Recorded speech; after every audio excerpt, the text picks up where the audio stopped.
ઉનાળો શરૂ થતાં જ રાજ્યમાં આકરી ગરમી શરૂ થઈ ગઈ છે। એવામાં અંબાલાલ પટેલે આક્રમક ગરમીના એંધાણ આપ્યા છે। દક્ષિણ ગુજરાતના વ્યારામાં બુધવારે 41.5 ડિગ્રી તાપમાન નોંધાયું તો ગોધરા નવસારીમાં પણ તાપમાન 40 ડિગ્રીને પાર કરી ગયું। અંબાલાલ પટેલે કહ્યું કે હવે થોડા દિવસ વાદળછાયું વાતાવરણ રહેશે, પરંતુ 6 માર્ચથી ફરી આકરી ગરમીનો રાઉન્ડ શરૂ થઈ શકે છે, જેમાં કેટલાક સ્થળો પર તાપમાન 40 ડિગ્રીને પાર કરી જશે। હવે એક મજબૂત પશ્ચિમ વિક્ષોભ આવેલ છે। ઉપરાઉપરી માર્ચ માસમાં પણ પશ્ચિમ વિક્ષોભ આવવાની શક્યતા છે, જેના કારણે લગભગ મહત્તમ ઉષ્ણતામાનમાં આવતીકાલથી થોડો ઘટાડો થવાની શક્યતા રહેશે। 6-7 માર્ચ આસપાસથી પુનઃ વધવાની શક્યતા રહેશે। એટલે હમણાં વાદળ વાયુની શક્યતા વધારે છે। કચ્છના ભાગમાં વાદળ વાયુની શક્યતા વધારે છે। ઉત્તર ગુજરાતના ભાગોમાં વાદળ વાયુની શક્યતા વધારે છે। પંચમહાલ સાબરકાંઠાના ભાગોમાં વાદળ વાયુની શક્યતા વધારે છે। પણ ઉલ્લેખનીય છે કે હમણાં આવતીકાલથી તારીખ 6-7 માર્ચ સુધીમાં જે મહત્તમ ઉષ્ણતામાનમાં ઘટાડો થવાની શક્યતા રહેશે, જેમાં પશ્ચિમ સૌરાષ્ટ્રના ભાગમાં મહત્તમ ઉષ્ણતામાન 30-31 ડિગ્રી સેલ્સિયસ જેવું રહી શકવાની શક્યતા રહેશે। રાજકોટના ભાગોમાં મહત્તમ ઉષ્ણતામાન 32-33 ડિગ્રી સેલ્સિયસ આસપાસ રહેવાની શક્યતા રહેશે। અને ઉત્તર ગુજરાતના કચ્છના ભાગોમાં મહત્તમ ઉષ્ણતામાન 32-33 ડિગ્રી સેલ્સિયસ આસપાસ રહેવાની શક્યતા રહેશે। આ ઉપરાંત જૂનાગઢના ભાગમાં મહત્તમ ઉષ્ણતામાન થોડું વધારે રહેશે।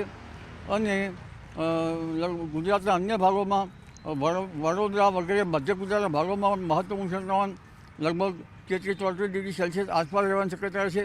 પરંતુ 6-7 માર્ચથી મહત્તમ ઉષ્ણતામાન વધશે અને લગભગ દક્ષિણ ગુજરાતના ભાગોમાં તો કેટલાક ભાગમાં નવસારી, દક્ષિણ ગુજરાત, વલસાડમાં ગરમી રહેશે। દક્ષિણ ગુજરાતના કેટલાક ભાગમાં તો મહત્તમ ઉષ્ણતામાન 41 ડિગ્રી સેલ્સિયસ જેવું થઈ જવાની શક્યતા છે। અને આ અરસામાં રાજ્યના ઘણા ભાગોમાં મહત્તમ ઉષ્ણતામાન વધશે। લગભગ ઉત્તર ગુજરાતના ભાગોમાં મહત્તમ ઉષ્ણતામાન 37 ડિગ્રીથી 38 ડિગ્રી સેલ્સિયસ જેવું રહેવાની શક્યતા રહેશે। દક્ષિણ સૌરાષ્ટ્રના ભાગમાં વધારે રહેવાની શક્યતા રહેશે। પશ્ચિમ સૌરાષ્ટ્રના ભાગમાં લગભગ 32-33 ડિગ્રી સેલ્સિયસ આસપાસ રહેવાની શક્યતા રહેશે। એટલે હમણાં તારીખ 1, 2, 3 માર્ચ સુધીમાં તો વાદળવાળું આવવાની શક્યતા રહેશે। ક્વચિત રાજસ્થાનના સંલગ્ન ભાગોમાં છાંટા પડી શકે, બાકી ગુજરાતમાં વરસાદની શક્યતા ઓછી છે। પણ વિષમ હવામાનની વિપરીત અસરના કારણે ઊભા કૃષિ પાકોમાં રોગ આવવાની શક્યતા રહેશે।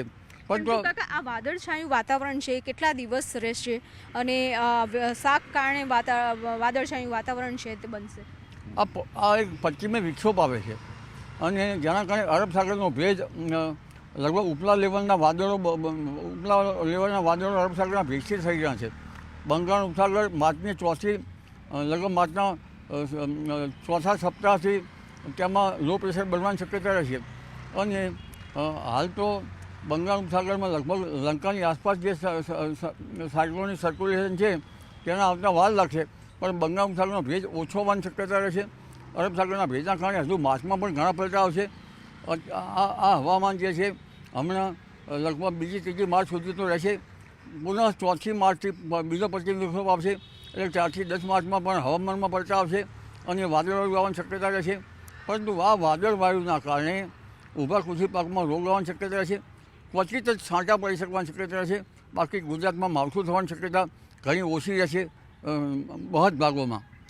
તો ગરમી છે એની શરૂઆત તો થઈ ગઈ હોય એવું લાગી રહ્યું છે। ફેબ્રુઆરી મહિનામાંથી જ તાપમાન છે તે ઊંચું જઈ રહ્યું છે અને ઉનાળાની ગરમી જેવો અહેસાસ કરાવી રહ્યો છે। તો માર્ચ મહિનામાં તાપમાન કેટલું રહેશે અને ગરમીની શરૂઆત ક્યારથી થઈ જશે? હમણાં જે પશ્ચિમી વિક્ષોભ એક પછી એક આવ્યા છે એટલે મહત્તમ ઉષ્ણતામાનમાં ઘટાડો થશે। ન્યૂનતમ ઉષ્ણતામાન લગભગ 20 ડિગ્રીની આસપાસ રહી શકવાની શક્યતા રહેશે મધ્ય ભાગોમાં।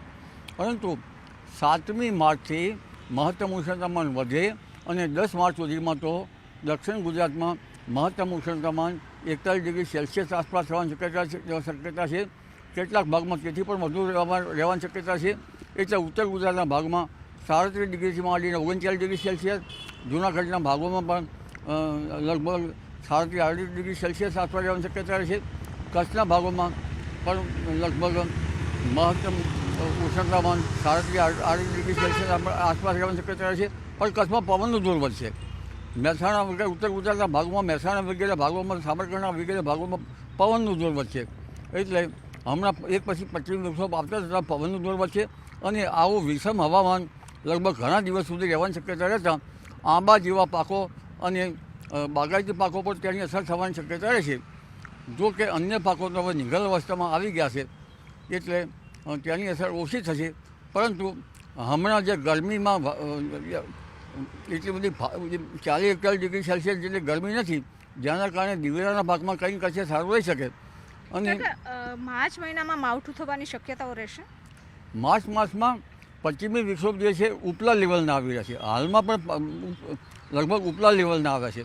એટલે જમ્મુ કાશ્મીર, ઉત્તરાખંડ અને હિમાચલમાં ભારે બરફવર્ષા થવાની શક્યતા રહેશે. અત્યારે હાલ જ 2 થી 3 ઇંચ જો બરફવર્ષાની શક્યતા રહેશે. અને માર્ચ માસમાં પણ એક પશ્ચિમી વિક્ષોભ જબરજસ્ત આવશે. ગુજરાત ઉપર અસર થશે. ગુજરાતમાં વાદળવાયુ આવવાની શક્યતા રહેશે. ક્વચિત જ માવઠું થઈ શકવાની શક્યતા રહેશે, કારણ કે ઉપલા લેવલના આ પશ્ચિમી વિક્ષોભ આવી રહ્યા છે એટલે.